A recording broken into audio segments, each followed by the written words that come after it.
पश्चिम बंगाल की मुख्यमंत्री ममता बनर्जी ने आखिरकार ओबीसी की नई लिस्ट विधानसभा में रख दी है। मजे की बात यह है कि नई सूची के आते ही एक बार फिर टीएमसी की मुस्लिम तुष्टीकरण राजनीति पर सवाल खड़े होने लगे हैं।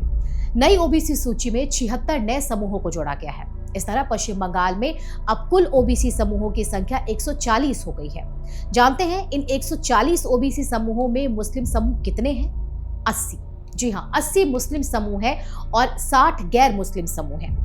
इसका अर्थ यह है कि ओबीसी जाति समूह के लिए संविधान में जो 27% आरक्षण तय किया गया है, वो 27% आरक्षण इन 140 समूहों को मिलेगा। याद रखिए, संविधान में धर्म के आधार पर आरक्षण का प्रावधान नहीं है। इसके बाद भी जबरदस्ती टीएमसी सरकार मुस्लिम समूहों को ओबीसी सूची में शामिल करके आरक्षण देने के प्रयासों में जुटी है। अब आप कहेंगे कि कोर्ट क्या कर रहा है, तो पूरा मामला समझ लीजिए। देखिए, मार्च 2010 से लेकर मई 2012 तक पश्चिम बंगाल की तत्कालीन वामपंथी सरकार ने 77 कम्युनिटीज को ओबीसी सर्टिफिकेट जारी किए। इसमें से 75 कम्युनिटीज मुस्लिमों की थी। 2010 में ही 42 मुस्लिम समूहों को ओबीसी का स्टेटस भी दे दिया गया। 2011 में हाईकोर्ट में इन 42 मुस्लिम समूहों को ओबीसी के स्टेटस देने के विरुद्ध याचिका दायर की गई। कोर्ट में कहा गया कि इन्हें मजहब के आधार पर ओबीसी में शामिल किया गया है, जो गैर संवैधानिक है। इसके बाद भी मई 2012 में 35 और समूहों को ओबीसी में शामिल किया गया। इसमें 34 समूह मुस्लिम थे। याद रखिए, इस समय तक बंगाल में टीएमसी की सरकार आ गई थी।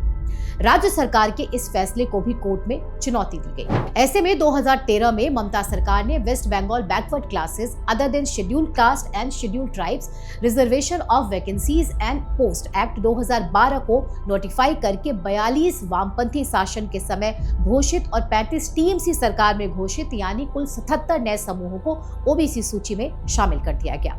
दूसरी तरफ हाईकोर्ट में सुनवाई चलती रही और 22 मई 2024 को कलकत्ता हाईकोर्ट ने 113 समूहों के ओबीसी सर्टिफिकेट रद्द कर दिए और उन्हें राज्य की ओबीसी लिस्ट से बाहर कर दिया। यानी ओबीसी की लिस्ट में अब सिर्फ 66 समूह बच गए थे।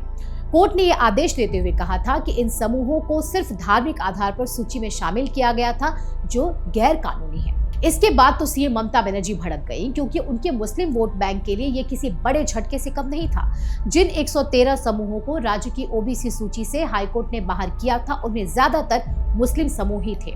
ऐसे में ममता बनर्जी सुप्रीम कोर्ट पहुंच गई और जब उन्हें दिखाई दिया कि वहां भी बात नहीं बनेगी, तो सुप्रीम कोर्ट में उन्होंने कहा कि सूची में दोबारा से पिछड़े समूहों को शामिल करने की साइंटिफिक प्रक्रिया चल रही है। उस कथित साइंटिफिक प्रक्रिया के बाद अब राज्य की ममता सरकार ने ओबीसी की नई सूची जारी की है और जैसा कि हमने आपको बताया, इस बार की सूची में भी 80 मुस्लिम जाति समूहों को शामिल किया गया है।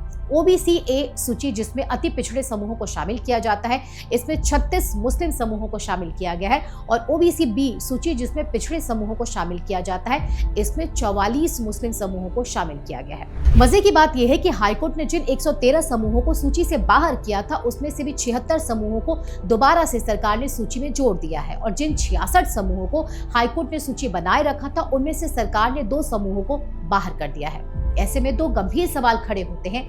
पहला ये कि संविधान को तिलांजलि देकर हाईकोर्ट के आदेश को दरकिनार करते हुए बार बार राज्य की ममता सरकार आखिरकार क्यों मुस्लिमों को ओबीसी की सूची में शामिल करने की जिद करती दिखाई दे रही है? क्या ये सीधा सीधा मुस्लिम तुष्टीकरण नहीं है और क्या ये सीधा सीधा संविधान के प्रावधानों का उल्लंघन नहीं है? दूसरा सवाल ये उठता है कि इतनी बड़ी संख्या में जब ममता सरकार मुस्लिम समूहों को ओबीसी की सूची में शामिल करती है, तो फिर हिंदू ओबीसी के अधिकारों का क्या होगा?